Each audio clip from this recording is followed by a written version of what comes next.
9 years of goodwill between the Liberal government and Ontario's teacher union seems to have evaporated in just 6 months. How did this collapse happen so quickly? Well, here's Michael Decter, who negotiated the social contract 20 years ago for then Premier Bob Rae, and Doug Little, former Toronto School Board trustee and the editor of the Little Education Report.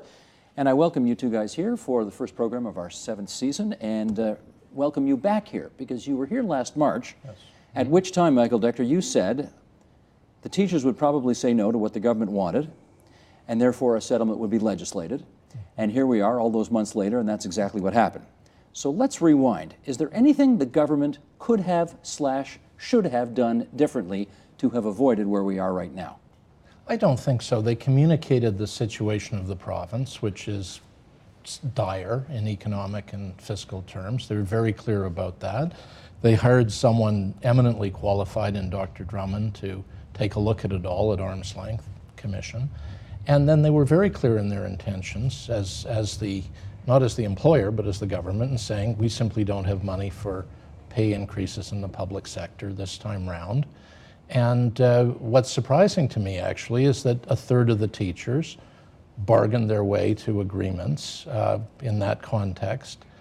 And 2/3 of the teachers, not the teachers, their representatives, walked away from the table and wouldn't play, and now have been legislated or are being legislated. And intriguingly, being legislated by the two major parties in the legislature who represent 84% of the seats. So it's a very democratic outcome.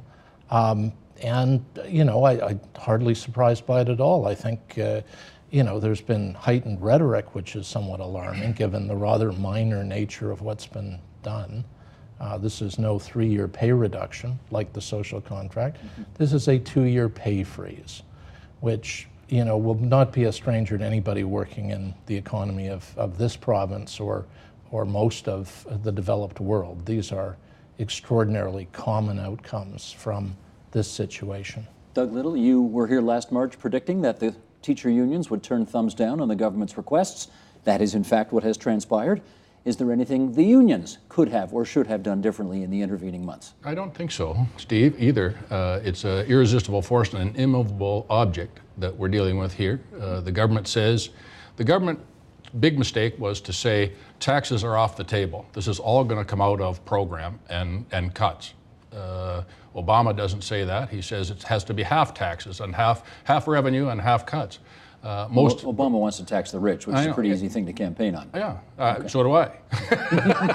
So did the Ontario government, who did put a tax. Yes, they did put a surtax on. I don't think so. Once the government made the decision that this is going to come out of the employees, not just the teachers, but we're going to go down the lines, come out of the college instructors, it's going to be OPSU and the rest of them all down the line. Wait till they get to the firefighters and the police and so forth. And once they decide to do that, they've set an object that they're going to tackle 20% of the electorate that works in the public sector or the broader public sector. That 20% of the electorate is going to cost them major party status in the future. They're going to be reduced to being a minor party because they made this decision. Or not, or the electorate could look at it and say, way to go, sticking up for us and sticking it to them. In April, the government went into 3rd place with the teachers' contracts in front of them. Since they announced what they're going to do, they've become the 3rd place party on the average of all the polls, and they're staying there at 26 or 27%. It is not a popular thing to do to take on the public sector. The people who like it are already taken. They're all conservatives. Yeah. The people who don't like it will turn on you big time. Michael? Well, the party that's gained the most ground over the last number of years in Ontario is the party that wanted a full legislated freeze of the entire public sector, which actually would have been fairer in some ways, because you've got this extraordinary amount of animosity generated and extreme views. And I have to say to Doug Little, I went on your website today just to get some insight. You've got a picture of the elected premier of our province, a picture of Benito Mussolini, and a comparison of the two, which was so offensive to me that I was startled by it. I mean, you've got a man who was elected to govern our province, democratic election, maybe unelected. You would hope he would, I wouldn't, but, and you've got him compared to a man who was a dictator of a fascist state.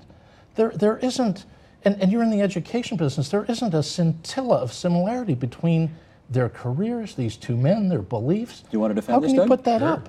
Anytime. I think you should take it down and apologize. Defend away. Defend away. The legislation is totalitarian. From the perspective of unions, from the perspective of workers, collective bargaining is at the same level as freedom of speech and free democratic elections. It's at the same level. You take it away, you're a totalitarian. Well, except it's not. If you look in the Constitution, freely, collectively bargaining agreements is not up there with speech and religion and assembly and But so on. I said from the perspective of workers, free collective bargaining is at the same level. That's why it's a totalitarian legislation. Who takes it away?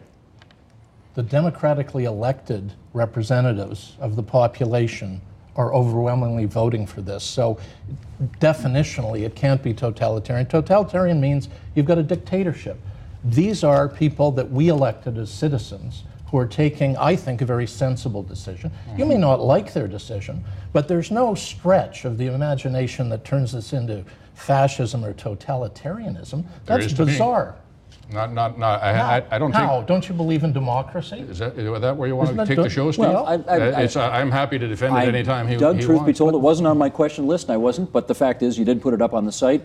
And if you want to, why don't you take one more crack at defending it, and then we'll move on. I say it's totalitarian legislation.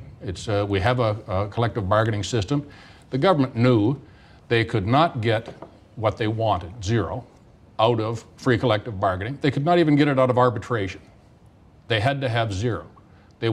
So they canceled contracts that were freely negotiated. When we do that in business, like we did with the airport a few years ago, people go to court. This is going to be settled in the Supreme Court, whether they had the right to do this or not. In British Columbia, they were told, no, I'm sorry, government, you don't have the right to do that, even if you have a majority. Let's take the BC situation. The government legislated without any bargaining.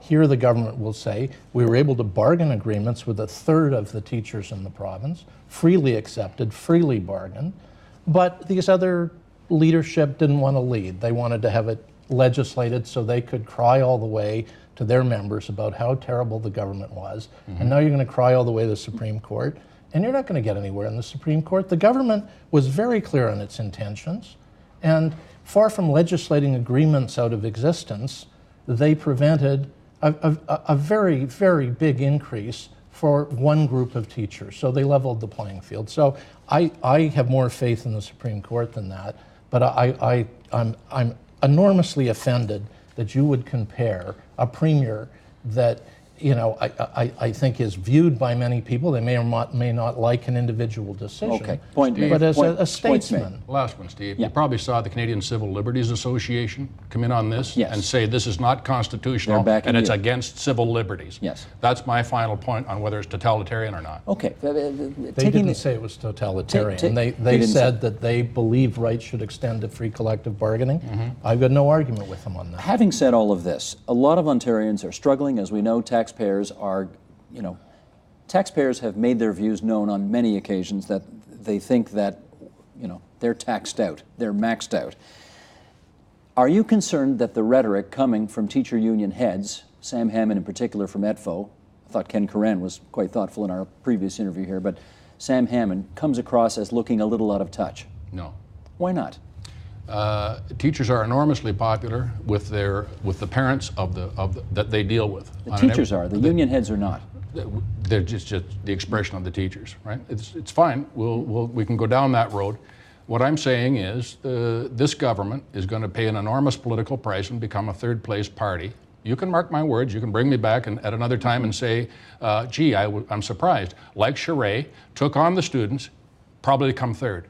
Like Christy Clark in BC, took on the teachers union, is so deeply into second place that she's almost about ready for third place. It's a very unpopular thing to do to take on the public sector because they're 20% of the electorate and they move. The rest of the vote is static. Mike Harris got 2 majority governments out of doing it. Yeah, he lost the second one. He might have had a dynasty if he hadn't he done did it. won the second one. He won 2 the in a row. second one, and frankly, when we were Yeah. last year, you said you'd thrown Mike Harris out of office, which is actually completely untrue. Yeah, he was legislated, wounded, and he then wasn't he was finally. wounded. He got a bigger majority in '99 than he had the time before, and it was Ernie Eves Eventually, that yeah. lost the government, not Mike Harris. He retired as premier of the province. This idea that the teachers union are some kind of massive political power in the province is just frankly silly. Well, tell us this, though, Michael, from your experience of 20 years ago. Tell us this from 20 years ago. The government wanted to negotiate with teacher unions and all the other public sector unions back then. You discovered you were leading the negotiations. You couldn't come to a negotiation. The government had to use the hammer. It brought in legislation. Yes. What was the impact in the classroom after that? Because the suspicion, the fear, I guess, this time is that if teachers are unhappy, they're going to take it out on the kids. Well, they certainly took it out on extracurricular activities through the 90s, you know, to, I think, the detriment of my children in particular and many other people's children. So, you know, if they do that, I suppose people make other arrangements, but it's particularly hard on lower income children who depend more on the activities around the school. But, you know, the union's taken, I think, the responsible position that this is up to individual teachers to decide, and I hope they will put the kids first. They usually do. But, you know, it's why I'm so upset about the you know, not to re-raise it, but about the extreme arguments being advanced. This is not a major change. Teachers have had very big pay increases, and the other union's done a fine job of negotiating big increases for them in good times. We hit bad times. Wasn't the teacher's fault, wasn't McGuinty's fault. We've had 3 tax increases, 2 big tax increases. You can't say there's a government that's been afraid to tax. Well, not on the corporate side. They cut put corporate they taxes. put on the HST, they put on the employment, the health levy, which is a tax on employers, not employees, and a high income surtax. So, you know, in terms of balancing a ticket, this government has raised a whole lot of revenue. But I want Doug to, I want to give him an opportunity to make the argument. I think I hear you saying you think this government ought to hike corporate taxes so it can realize more revenue and give that revenue to teachers so they can have what they expect as an increase. Is that fair to say? It would be a menu of taxes that I would bring in. The first thing I would do is tax corporations more. They're paying less than all the other Great Lakes states and so forth, and they're sitting on the cash that they were given from the tax increases, both federal and provincial, not investing it. They should either, as We're the doing government, that show Thursday and Saturday. yeah, as the head of the Bank of Canada said, they should either give it back to the shareholders or it should be taxed away. They should be told it'll be taxed very heavily if you don't start investing it. The next thing I would do is individuals, but after that I would go to cigarettes, alcohol, gasoline, and a series of green taxes like that, and just keep whittling away until the deficit was manageable. It doesn't have to be zero, it just has to be so that the provincial product is a low percentage. If you took that money and gave it to teachers in terms of salary increases rather than chipping away at a $15 billion deficit, what do you think the provincial attitude towards that would be? I don't think teachers should be isolated from it. The teachers are part of the broader public sector who are all going to be in the same boat very soon. And I think it's fine. I mean, the teachers didn't cause the problem. The public sector didn't cause the problem. They have zero responsibility for causing the problem. So the people who caused the problem should be the people who pay for the problem. Okay, now you're getting into a little hard to tax Lehman Brothers who are gone, or Wall Street, who you raised the last time.